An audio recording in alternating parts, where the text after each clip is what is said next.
Para a gente avançar, eu convido para vir ao palco o diretor executivo da Steer Education. Seja bem-vindo, Sharat Divan. Bem-vindo, welcome.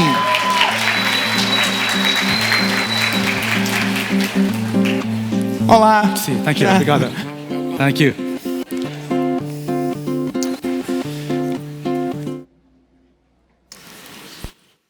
So, Montage. Good evening.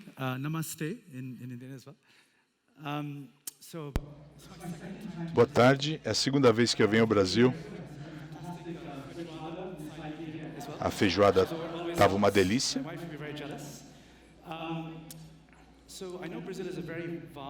Eu sei que o Brasil é um país muito grande, muito diverso. E eu sei que aqui moram 120 milhões de católicos. Eu fui hindu, né, desde criança, e os meus filhos vão a uma escola católica.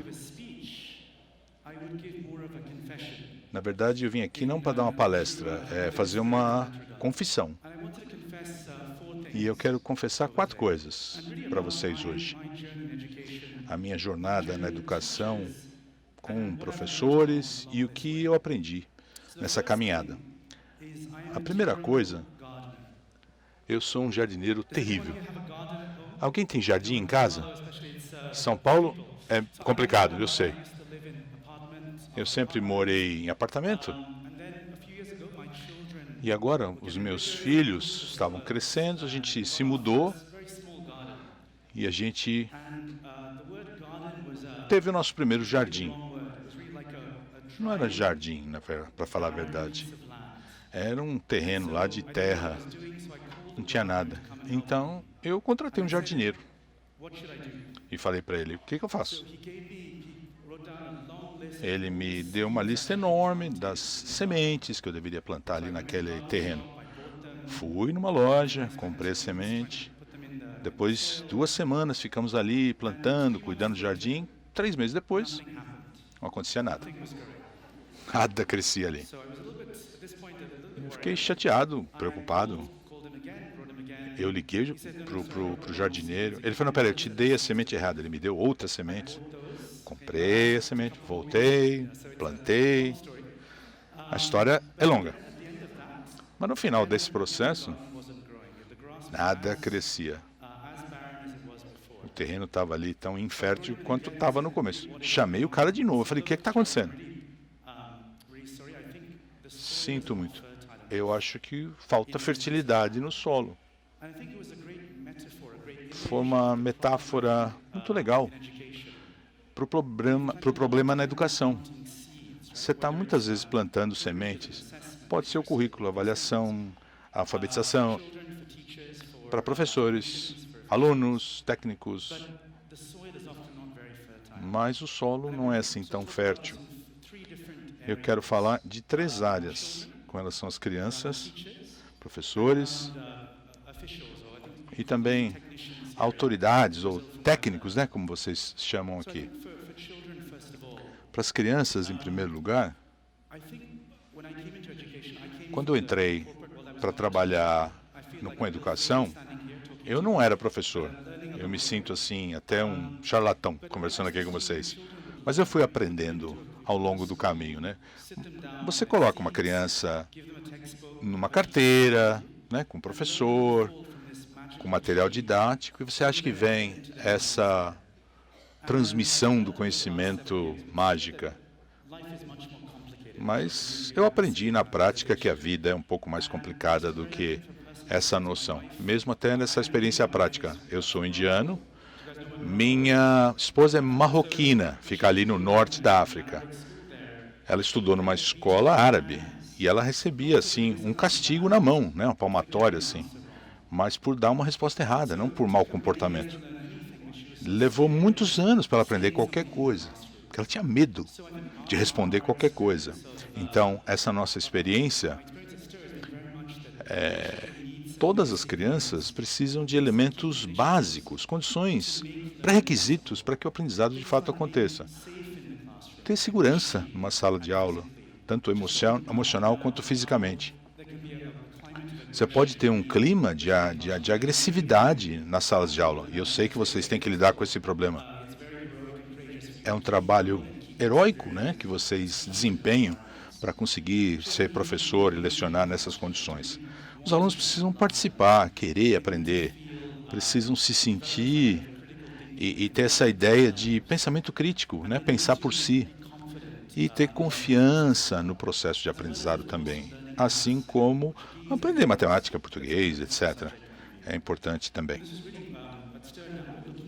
Na STIR, a gente avalia a Indonésia, né, o maior país no Sudeste Asiático. Passei o verão lá agora, trabalhando com o ministério, falando dos nossos planos. Me levaram para as melhores escolas. Trabalhei com autoridades de nível alto, né, os diretores ali, na capital da Indonésia. E os resultados são ótimos, um dos melhores resultados do país com relação às avaliações. Mas eu entrei na sala de aula e vi as crianças, assim, nas carteiras, cabeça para baixo, né, anotando tudo aquilo que o professor dizia. Criança que sabia ler, né, lia as palavras, adicionar, subtrair, 2 mais 2 é 4, tudo certo. Mas se você pedisse para a criança explicar o que as palavras querem dizer, conversa com um colega, ou para debater, para dialogar o que tinham lido, não conseguiam fazer isso. É um país, sim, que tem uma economia crescente, uma classe média alta e o governo aterrorizado, descobrindo que as crianças não conseguiriam atender as demandas de um mundo moderno. Também se preocupavam em saber que as crianças não estavam interessadas em aprender e pudessem cair ou ser presas do radicalismo islâmico. Então não são só sementes técnicas, você precisa ter o solo que motive para que as crianças amem aprender e queiram aprender. Essa foi a minha primeira confissão, algo que eu aprendi ao longo do meu trabalho na STIR. O que vale para a criança também vale para professores. Criamos a STIR Education com uma noção bem diferente. A gente não sabia direito nem o que era motivação. A gente queria identificar ideias excelentes de professores lá na Índia e compartilhar essas ideias. Vocês têm programas aqui bastante semelhantes, programa de compartilhamento de ideias, né, na Fundação Lehman. Então, foram 3 meses lá em Delhi, capital da Índia, buscando ideias de professores, ideias que podiam ser copiadas por outros professores. Teve um concurso, né, uma competição, os professores vinham, apresentavam as suas ideias para buscarem financiamento e compartilhá-las pelo país. A gente concluiu o trabalho, ficamos muito orgulhosos desse trabalho, saímos lá, publicamos um catálogo, mas uma coisa muito estranha aconteceu. Era uma equipe muito pequena, 3, 4 pessoas. Vocês começaram aqui com 6 ou 7, né, no início do trabalho. O telefone lá não parava de tocar, sem parar, durante dias. E os professores é que ligavam, dizendo: eu sei, minha ideia não foi selecionada, não estou discutindo, eu sei que o processo é justo, mas você despertou algo em mim. Você despertou essa fagulha que eu fazia muito tempo não sentia. Eu voltei a me apaixonar por dar aula.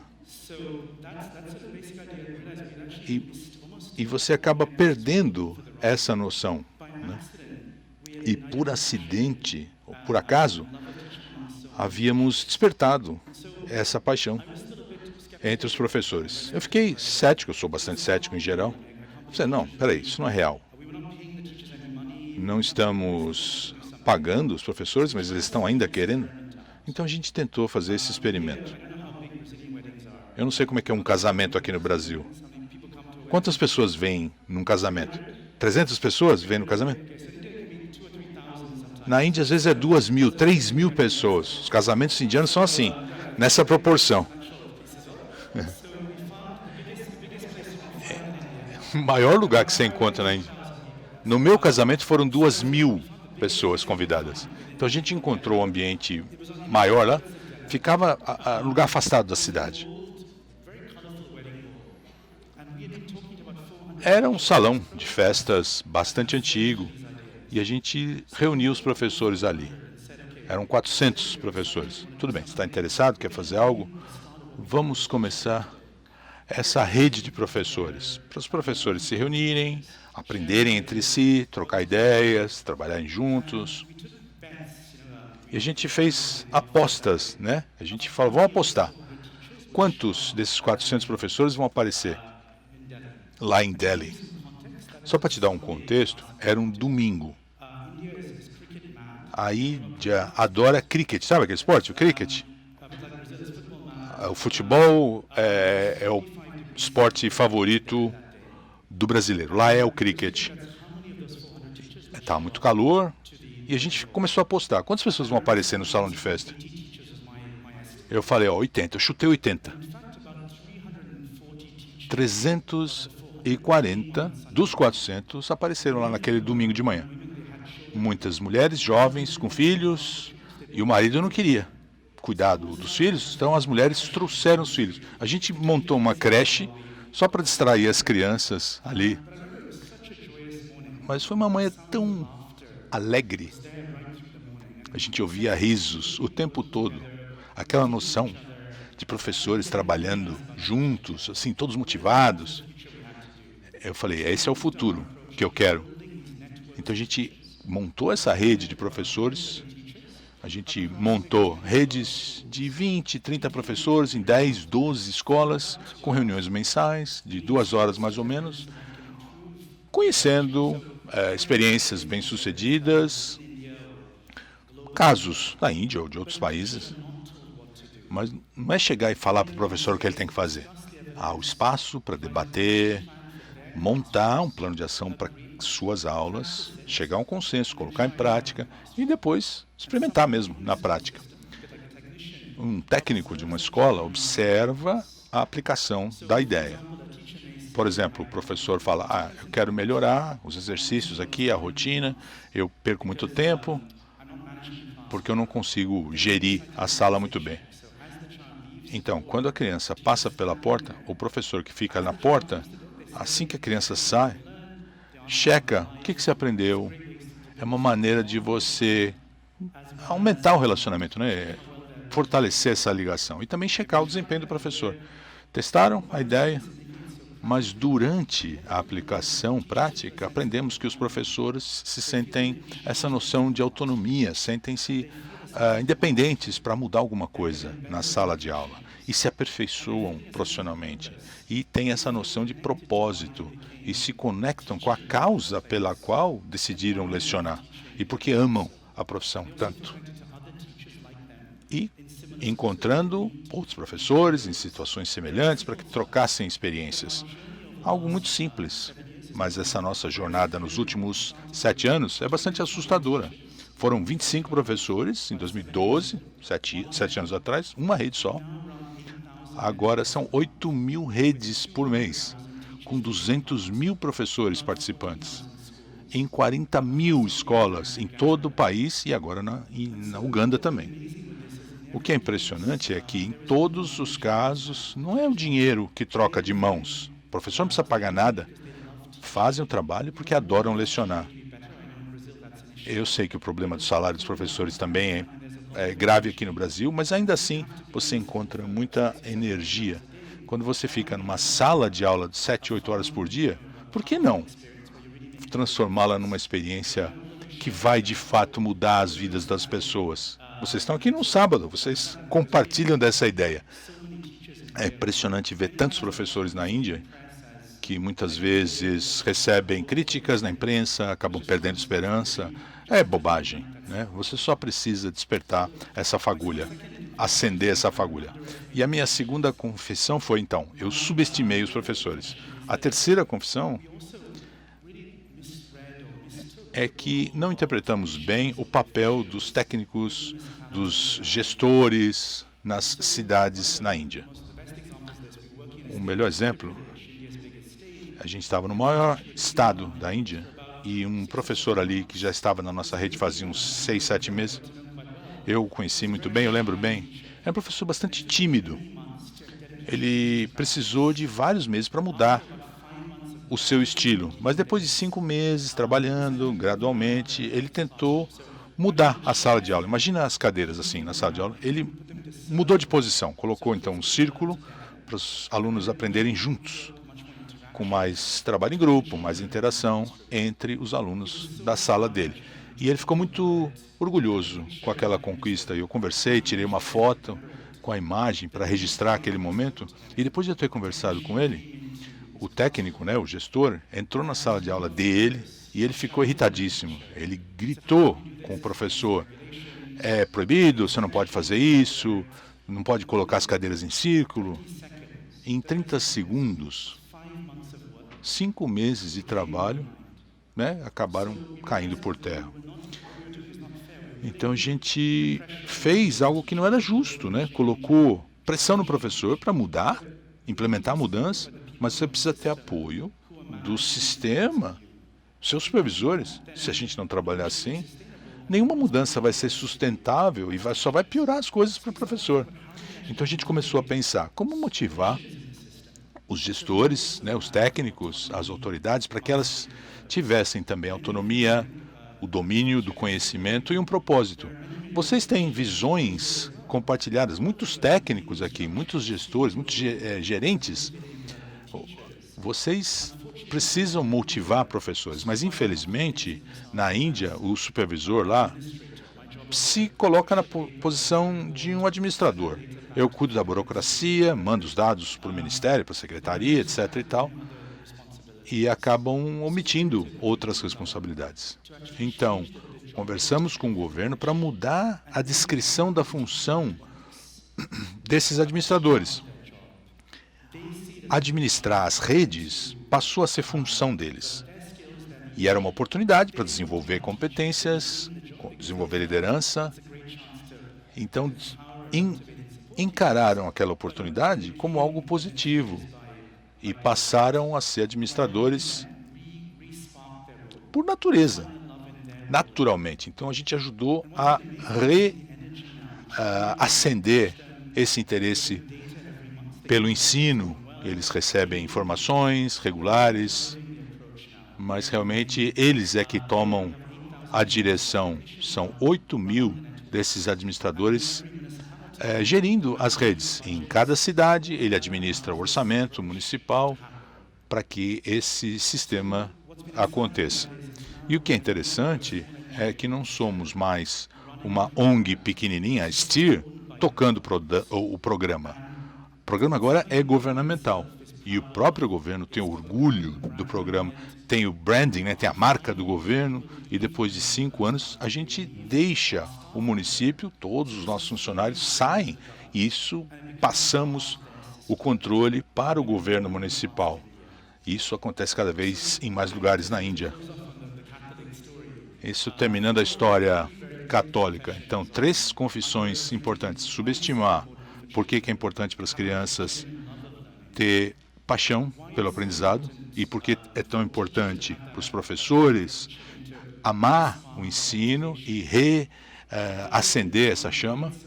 E, terceiro lugar, por que é tão importante para um gestor, para as autoridades se sentirem donos do processo, para que possam tocar esse sistema, para que todo o sistema funcione. E pensamos no futuro. São 6 milhões de crianças na Índia e na Uganda, nesse nosso 7º ano. O nosso objetivo é bastante ambicioso, chegar a 60 milhões de crianças até 2025. E encontrar aquele professor que de fato ama lecionar. E com 60 milhões de crianças, tendo um amor profundo pelo aprendizado.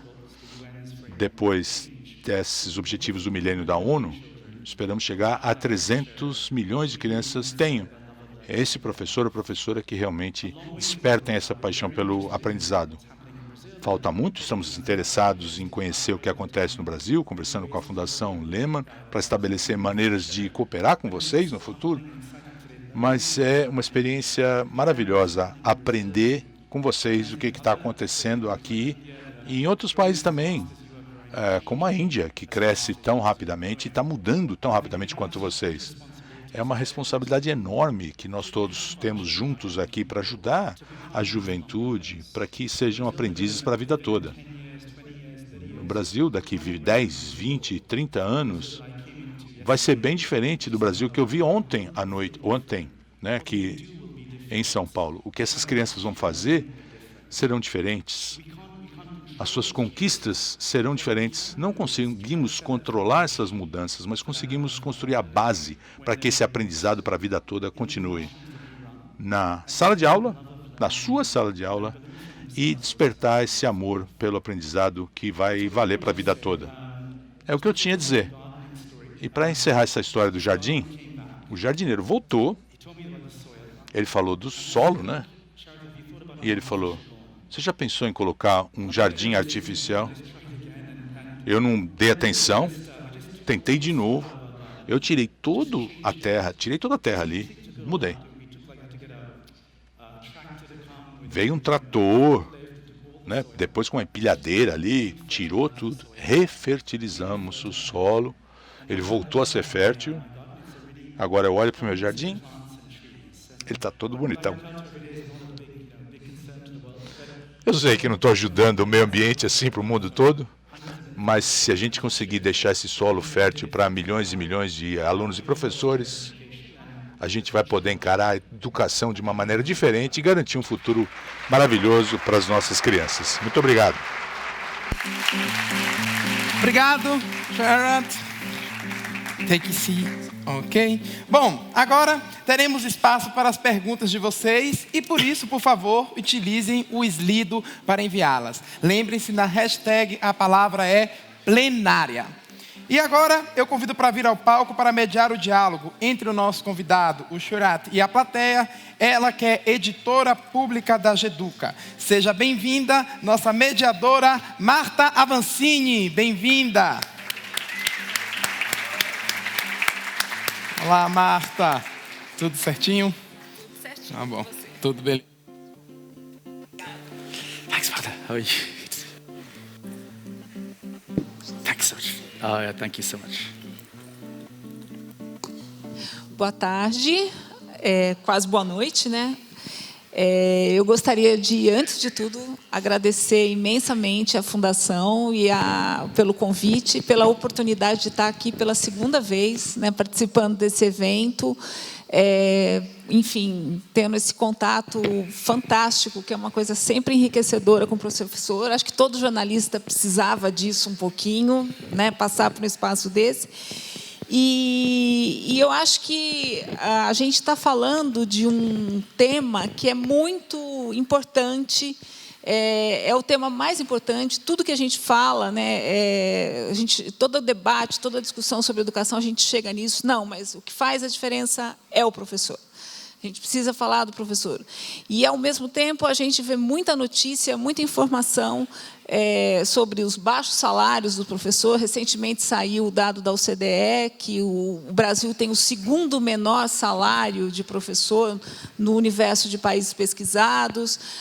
Um pouco mais atrás, também, outro dado de um outro estudo da OCDE deu conta que só quase 67% do tempo de aula é dedicado aos estudos. Então, eu acho que essas questões que o Sharat traz para a gente, elas são muito importantes, né?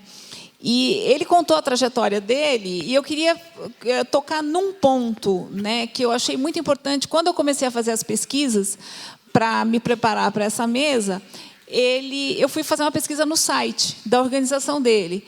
E aí eu estava lá olhando, não sei o que, aquela coisa, e eu entrei numa coisa, não, porque tem uma frase assim no site: nós estamos vivendo uma crise mundial motivacional dos professores. Quer dizer, eu falei, uau, como assim? No mundo inteiro os professores se sentem desmotivados? Eu gostaria que você falasse um pouco sobre isso, né? Essa questão, acho que você falou de como vocês trabalham, como começou, mas eu queria ouvir um pouco mais sobre essa crise motivacional. Como é que vocês chegaram nisso? Porque aqui no Brasil a gente acha que é só aqui, às vezes, né?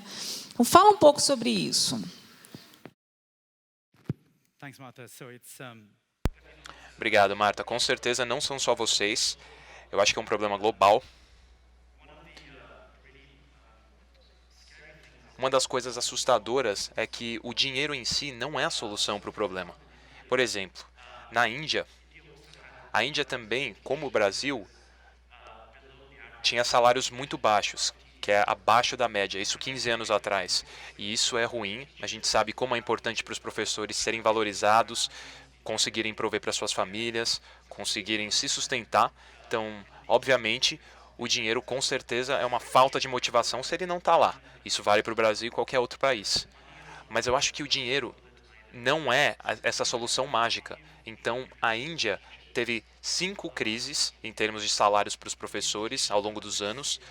Agora, os professores indianos estão entre os melhores pagos do mundo, os mais bem pagos do mundo.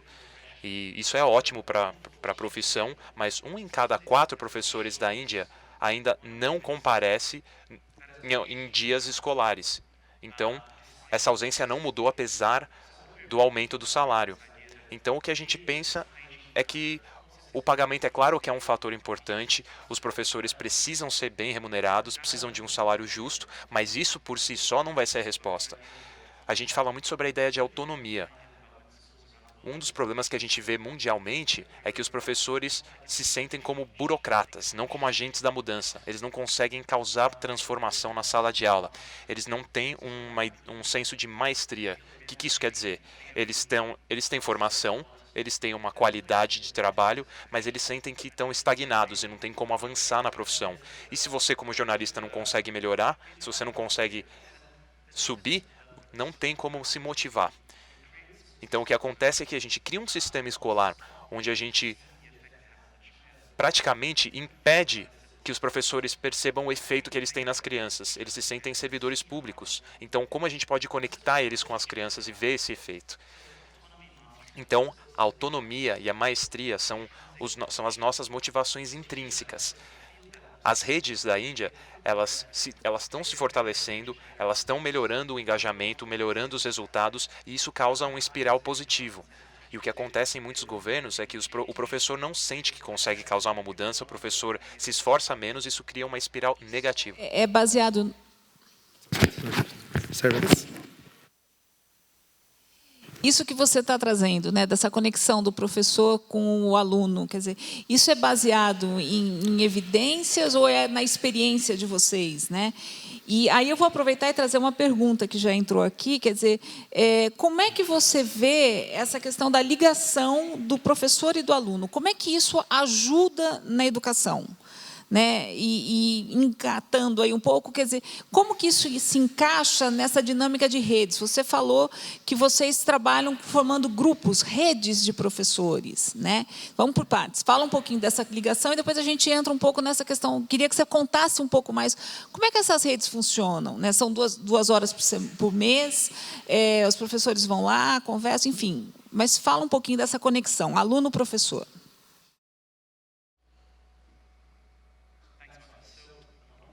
Obrigado, Marta. Bom, é muito importante que o professor veja progresso no seu trabalho. E a questão é como medir o progresso. O professor não recebe uma devolutiva. O professor ensina o dia todo, trabalha, mas não vê resultados, no sentido de que a devolutiva muitas vezes não chega. Eles não veem o que está acontecendo, eles não veem o real efeito. Então, nós vemos os alunos como aprendizes para a vida toda. Em um país como o Brasil, você precisa, primeiro de tudo, se sentir seguro na sala de aula. Parece uma questão básica, mas se você não se sente seguro, física e emocionalmente, tanto o professor quanto o aluno, em um contexto difíceis, fica super difícil aprender. Você precisa ter engajamento na sala de aula. Então, será que todos os alunos estão participando ativamente da discussão, fazendo perguntas? Será que eles procuram o professor quando precisam? Será que os alunos estão tendo um pensamento criativo, têm curiosidade? E outra coisa, será que as crianças têm confiança no que elas fazem? Será que elas acreditam em si mesmas nesse processo? Se esses 4 pilares estiverem no lugar, isso melhora muito o aprendizado acadêmico, então o resultado de matemática, língua portuguesa vão melhorar. Mas essas habilidades, nós sabemos, baseados em evidências, que isso vai fortalecer a base para a vida, qualquer que seja seu emprego, seja na economia formal ou informal. Agora, tudo isso é óbvio, né? Não é nenhuma novidade. A gente vê isso nas escolas, mas eu acho que está faltando muito apoio para os professores em todos os países. A gente precisa criar esse ambiente de sala de aula, esses elementos de segurança, engajamento, pensamento crítico, curiosidade e confiança. Esse é o arcabouço que os professores precisam. E durante 2 horas por mês, nós temos esse trabalho, e não é um grande programa, isso acontece numa escola local. 10 a 12 escolas se juntam, 20 a 30 professores trabalham juntos, e isso é muito prático. Eles discutem estratégias para poder dividir essas informações, para poder praticar, e eles se comprometem. Como microfinanças, eu sei que talvez vocês conheçam. Se você se compromete com alguma coisa, você compartilha com os seus pares. Você não guarda para si. Eu conto para você o que eu estou fazendo e vice-versa. Tem uma certa prestação de contas e uma divisão de tarefas. A gente trabalha com observadores também. A gente tem gestores que observam os professores, motivam eles. Assim eu me sinto acolhido. Eu sinto que o meu esforço está sendo apreciado. Então são tarefas simples, né? Não é um bicho de 7 cabeças. Mas a gente assim cria uma base de motivação. Espera ele colocar. Não, fica tranquilo. Vamos fazendo devagar aqui.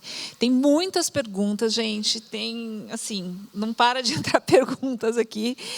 Ou seja, tem a ver um pouco com questões e com aspectos que aparentemente são simples, mas que parece que são esquecidos, né? E aí eu vou trazer alguma questão aqui que acho que aquilo que eu estou vendo aqui é a que é mais, o pessoal está mais pedindo, né? Aqui mais curtida, vamos dizer.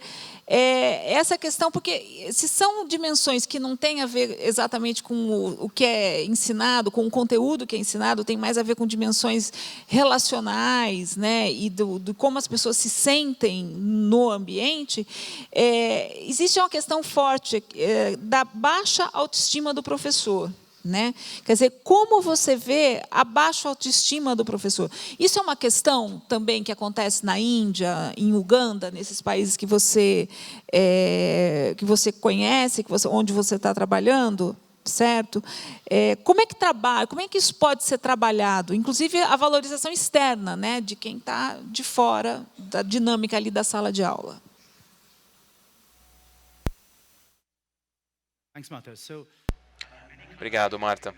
Bom, em muitos países, até mesmo em países desenvolvidos, como o Reino Unido, se você ouvir o rádio, você vai ouvir muitos anúncios para professores falando: nós queremos novos professores, precisamos de novos professores aqui.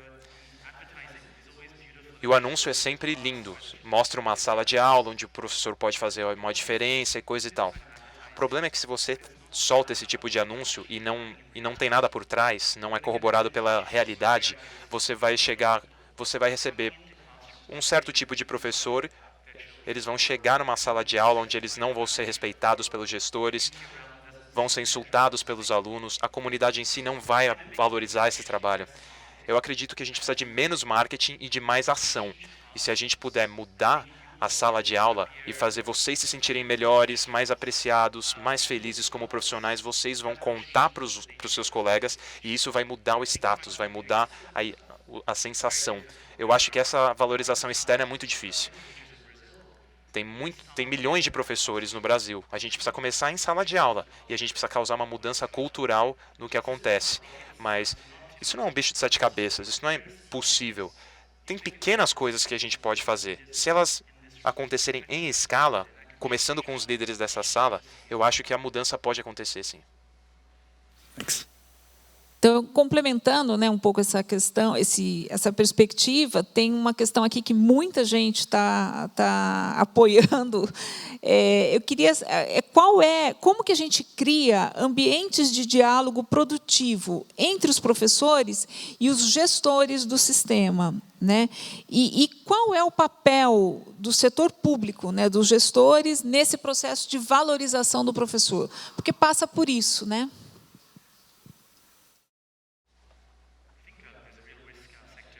Eu acho que tem um risco, né? A gente está acostumado a culpar os professores, agora a gente passou a culpar os gestores. Isso não é justo, tão pouco, né? Tem muitos gestores aqui também. A minha experiência com os gestores é que quase todos querem fazer um bom trabalho.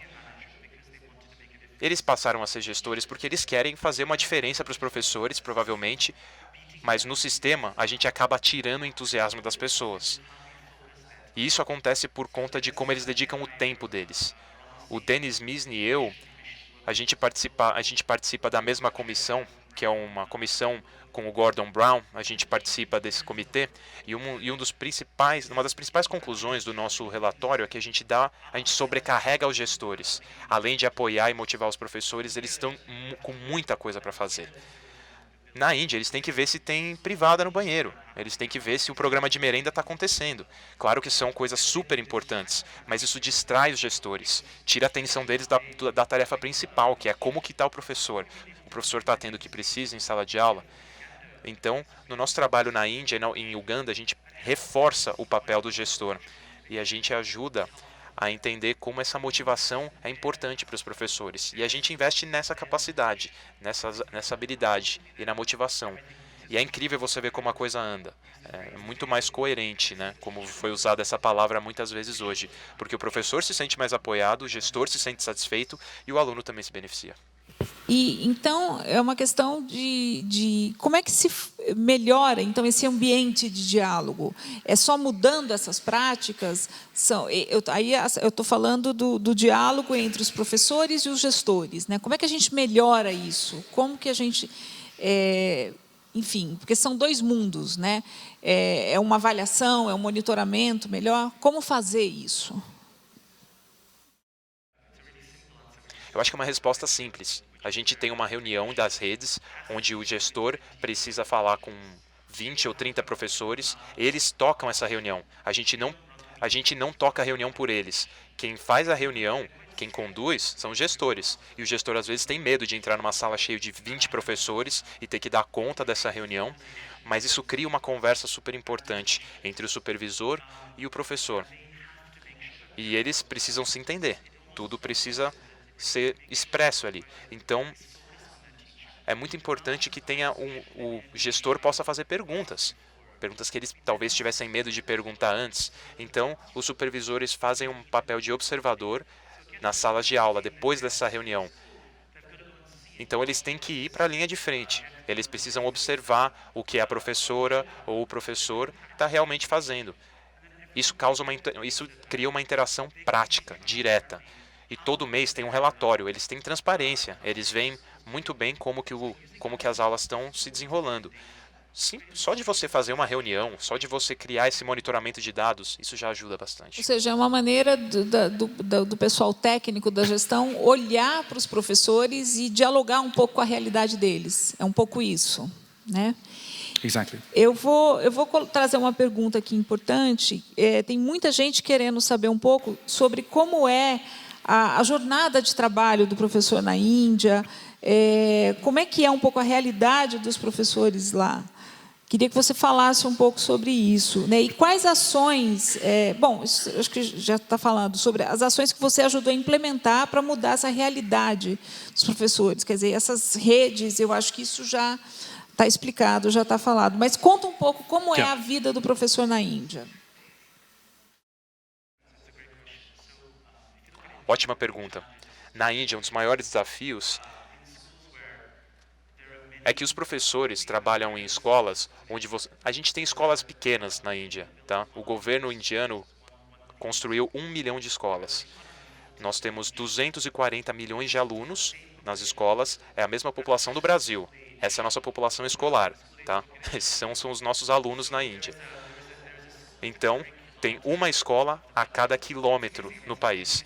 É uma conquista incrível, só o fato da gente ter conseguido construir 1 milhão de escolas.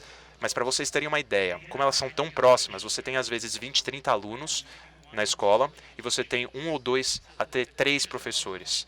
Então os professores muitas vezes têm que dar conta de vários alunos de diferentes anos na mesma sala, ensinar várias disciplinas. Tem que ensinar aluno de 2º, 3º e 4º anos, que são habilidades diferentes. Então o ambiente é super complexo. Então, o que a gente faz a gente ajuda a lidar com essa realidade. Na Uganda, a gente também trabalha no leste da África. O Uganda é um país muito mais pobre do que a Índia e do Brasil. São 80, 90 alunos por sala. Então, se vocês estão reclamando no Brasil, pessoal, Vocês têm o quê? 30, 20, 30 alunos? Bom, a vida não está fácil para ninguém, é o que eu estou falando.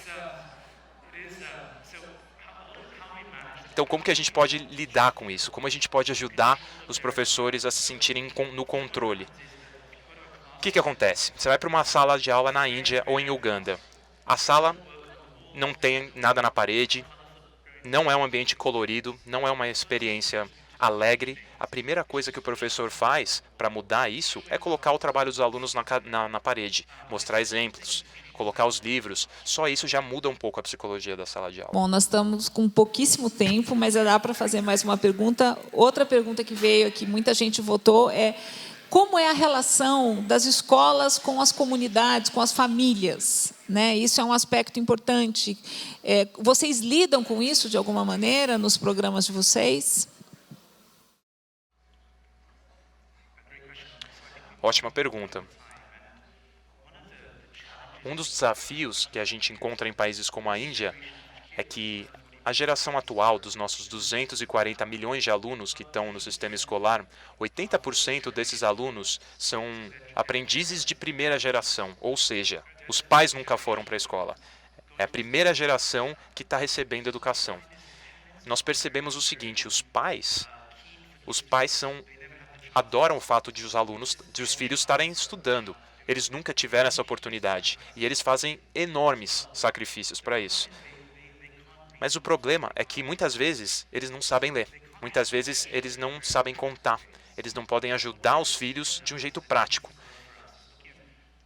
Agora a gente está explorando uma outra questão. Mesmo que você não possa ajudar a corrigir o dever de casa do filho, você pode perguntar, filho, você fez a lição? Né? Você pode garantir que o filho chegue no horário, garantir que o filho tome café da manhã antes de ir para a aula. Tem várias coisas que os pais podem fazer para apoiar os filhos. Mas o que acontece na Índia é o seguinte, como as escolas estaduais têm um estereótipo do professor que não se importa, os pais perderam a fé nos professores, sabe? Então, basicamente, a gente quer reinstalar essa confiança. E a gente pensa, como a gente pode encorajar 200 mil professores que trabalham com 12 milhões de pais, perdão. Como que eles podem se conectar com esses pais, criar essa conexão para que haja uma conversa mais saudável entre pais e professores. Nós estamos falando de outras dimensões, né? Dimensões de relacionamento, de a confiança, a afetividade, que eu acho que são coisas que estão cada vez mais relevantes e importantes, né? Dentro do ambiente escolar, da escola. Para a gente encerrar, uma perguntinha só, o tempo está esgotado, mas tem muita gente querendo saber quais foram as maiores dificuldades que vocês enfrentaram para levar essas ideias e esses projetos, esses programas. Conta para a gente. Bom, o desafio é que nós somos uma organização muito pequena. Nós não temos um grande patrocínio. A gente começou basicamente com nada, 5, 6 pessoas, 3, 4 pessoas, na verdade, em 2012. O nosso desafio é que a gente também não quer se tornar uma grande organização. É como a Fundação Lema, a gente quer manter o controle nesse crescimento. Então a gente tem mais ou menos 100 funcionários dando apoio para milhões de alunos. E a questão é, será que a gente pode apoiar 300 milhões de alunos com menos de 300 funcionários? Então como que a gente pode assumir a responsabilidade do ponto de vista do governo? Nós só estamos tentando ajudar a melhorar o sistema. Mas como a gente pode continuar cobrando o governo para que isso seja incluso no orçamento, para que isso continue sendo uma estratégia. Como eu falei da fertilidade do solo, os governos precisam pensar na educação dessa forma. A gente precisa plantar a semente certa, claro, letramento, avaliações, mas a gente precisa de fertilidade do solo para poder frutificar essa árvore do progresso humano. Estamos com o tempo esgotado, não vou avançar, eu acho que eu procurei cobrir todas as perguntas, ele fica por aqui também, é possível conversar com ele, né, se alguém quiser tocar em algum assunto específico.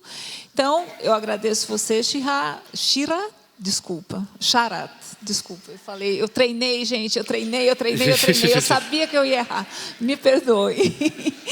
E uma boa noite para você e parabéns pela iniciativa, foi um prazer, muito bacana falar com você. Thank you, Martha, thank you. Thanks everyone. so much. Thank you.